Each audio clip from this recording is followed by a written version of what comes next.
안녕하세요. 잡시광입니다. 올 여름은 그 어느 때보다 덥고 그 어느 때보다 길었던 여름으로 기억될 것 같습니다. 9월 중순을 향해 가고 있지만 폭염경보가 내려질 정도로 이상기후가 심한 한 해였습니다. 하지만 이상기후하면 역시 중국을 빼놓을 수 없습니다. 중국에서 태풍이 지나갔다가 다시 재상륙하는 초유의 사태가 발생했습니다. 더구나 그 태풍은 역대급 초강력 태풍이었습니다. 이 태풍에 중국 남부에서만 100만 명이 긴급 대피했고 지금까지 집계로만 4명이 숨지고 95명이 다쳤습니다. 엄청난 바람에 고층 아파트 베란다 창문이 산산조각 나면서 아래로 떨어집니다. 맹렬한 바람에 주차된 차량이 전복돼 대굴대굴 구르고 강풍에 대형 트럭도 속수무책 뒤집힙니다. 경비 초소가 힘없이 쓰러지고 폐기물을 보관하는 가건물도 통째로 뽑혀 날아갑니다. 대형 회전 관람차의 객차는 강풍에 나뭇잎처럼 팔랑입니다. 태풍 야기가 얼마나 강력한지를 보여주는 장면입니다. 중국 하이난성 하이커우의 한 놀이공원 대관람차가 흔들리고 있는 모습입니다. 이날 태풍 중심부 풍속은 시속 200km를 넘었습니다. 중국 현지 매체들은 태풍으로 인한 피해 상황을 생생하게 전했는데 주차된 차량이 전복되고 건물 유리창이 깨지는 모습, 강풍에 쓰러지는 시민들의 모습 등이 포착됐습니다. 슈퍼태풍 야기가 중국 본토에 2차례 상륙해 피해가 속출했습니다. 지난 7일 태풍 야기는 중국 남부 하이난성 원창시 해안에 상륙한 이후 같은 날 오후 광둥성 슈원현에 다시 상륙했습니다. 야기의 중심부 풍속은 시속 234km, 야기가 핥히고 간 지역에는 교통이 중단됐고 학교에는 휴교령이 내려졌습니다. 하이난과 광둥, 광시 3개성에서 3명이 숨지고 90명 넘게 다쳤으며 주민 122만 명이 피해를 겪었습니다. 중국 중앙정부는 하이난과 광둥성 피해 복구를 지원하기 위해 예산 2억 위안 약 377억 6천만 원을 배정했습니다. 그런데 태풍 야기는 지난 7일 베트남에도 상륙해 인명피해를 냈습니다. 베트남 매체에 따르면 강풍에 쓰러진 가로수의 남성 1명이 숨지는 등 80여 명의 사상자가 발생했습니다. 야기는 앞서 필리핀에서 홍수와 산사태를 불러 16명의 사망자와 21명의 실종자 피해를 냈는데요. 필리핀에 이어 중국을 2번이나 강타하고 베트남까지 피해를 준 역대급 태풍이었습니다. 야기는 이어 베트남 북동부를 강타해 추가 피해를 냈습니다. AP통신 등에 따르면 7일 오후 1시경 최대 풍속 시속 166km로 꽝린성 해안에 상륙한 이후 4명이 사망하고 78명이 다쳤습니다. 항구에 정박 중이던 선박들이 바다로 휩쓸려가고 강풍과 폭우로 지붕이 무너지는 등 피해가 속출했습니다. 베트남 기상청은 야기가 최근 10년간 상륙한 태풍 중 가장 강력하다고 밝혔습니다. 이번 태풍으로 한국 기업의 공장이 대거 위치한 베트남 북부 방린, 박장성과 하이퐁시 등에서는 전기가 끊기고 통신도 마비됐습니다. 강풍과 폭우에 지붕이 날아가는가 하면 간판이 날아가고 창문이 깨지는 사고도 속출했는데요. 베트남에서 강풍으로 인해 건물 유리창이 뜯기는 모습입니다. 강풍으로 인해 건물 유리창이 깨지고 바람에 커튼이 흔들리고 건물 안에 있던 물건들이 공중을 날아다닐 정도였습니다. 강풍에 건물 벽면이 굉음과 함께 바닥으로 떨어지는 장면도 포착됐습니다. 건물 외벽 일부가 무너져 내리면서 바닥엔 외벽의 잔해가 널브러져 있습니다. 현지 당국 관계자는 이날 꽝린성에서 태풍으로 선박 6척이 정박지에서 침몰하고 100그루 이상의 나무가 쓰러졌다고 전했습니다. 이 밖에도 태풍으로 인해 해안가에 4m가 넘는 해일이 일었고 하노이와 하이퐁 등 4개 공항이 폐쇄됐으며 하노이시에선 버스와 지하철 등 대중교통 운행을 중단해야 했습니다. 태풍 야기는 7, 8일 하루 동안 베트남 북부 일부 지역은 400mm가 넘는 많은 비를 뿌리기도 했는데요. 베트남 국립수문기상예보센터는 비가 더 올 것으로 예상하고 북부 17개 성에 홍수와 산사태 경보를 발령했습니다. 최대 풍속 시속 166km의 야기의 상륙에 베트남 당국은 위험지역 주민 5만 명을 대피시키고 50만 명 가까운 군인을 방제 대책에 투입했습니다.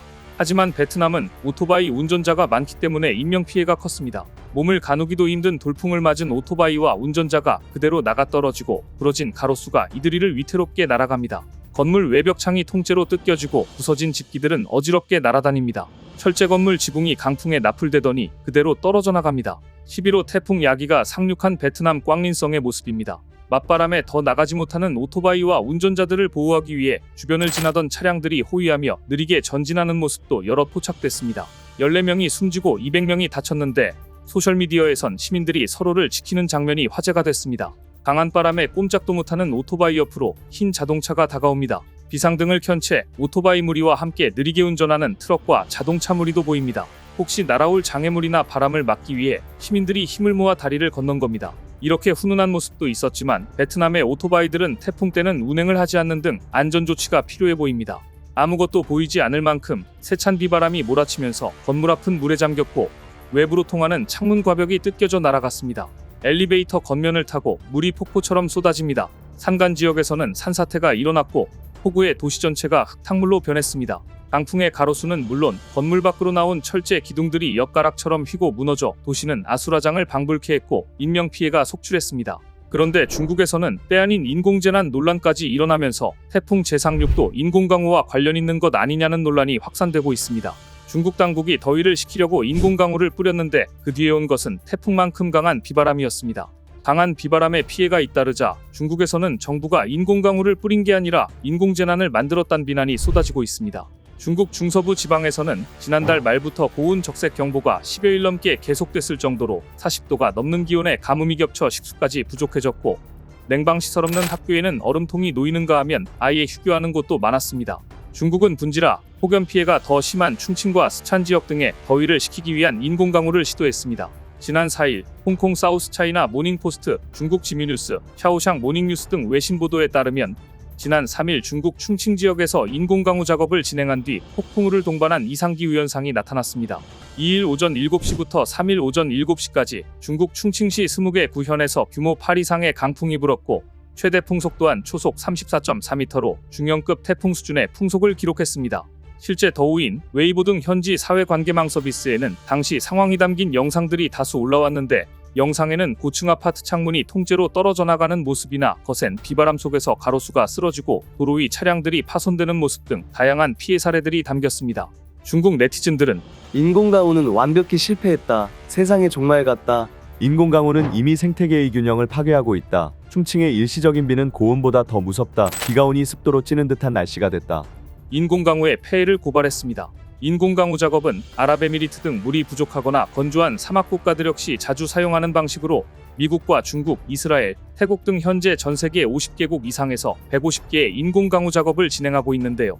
다만 아직 인공강우의 실제 효과나 영향, 그 부작용 등을 두고 전문가들 사이에서도 의견이 갈리고 있는데요. 그래도 중국은 인공강우를 자주 실시하고 있습니다. 중국의 인공강우는 은결핵 역할을 하는 요오드 화흔을 넣은 포탄이나 로켓을 구름 속에 터뜨리는 건데 작은 물입자가 더 빨리 모여 빗방울이 생기도록 하는 방식으로 진행됩니다. 당국의 인공강우는 처음에는 효과가 있는 듯 했습니다. 지난 2일과 3일 충칭시에선 인공강우 덕에 기온이 28도까지 떨어졌습니다. 중국은 이번에 인공강우용 고사포탄 158개, 로켓탄 37개 등을 발사했고 이후 일부 지역에 최대 31mm의 비가 내렸다고 합니다. 그런데 비만 내린 게 아니었습니다. 인공강우가 성공한 날 최대 초속 34m의 태풍급 강풍이 몰아쳤습니다. 아파트 창문이 통째로 떨어져 나가는 일이 잇따르면서 돌풍에 집안이 아수라장이 되는가 하면 가로수와 오토바이가 연달아 쓰러지고 양철 지붕이 종잇장처럼 날아갔습니다.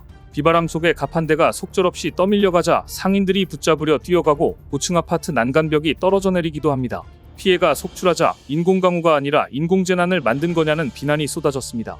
기상당국은 비가 내린 뒤엔 불안정한 대기에 돌풍과 천둥 번개가 나타날 수 있다면서도 인공강우와 직접적인 인과관계는 없다고 설명했습니다. 하지만 비를 만들려다 태풍을 만들었다는 원망이 이어지며 해명의 진땀을 흘리고 있습니다. 더구나 태풍 야기가 지나갔다가 제상6하는 초유의 사태가 발생해 중국 남부에서만 100만 명이 긴급 대피하고 4명이 숨지고 95명이 다치는 등 엄청난 피해가 속출하자 인공강우 때문이 아니냐는 비난이 쇄도하고 있습니다. 오늘 준비한 소식은 여기까지입니다. 댓글을 통한 여러분들의 많은 의견 기다리겠습니다. 시청해주셔서 감사합니다.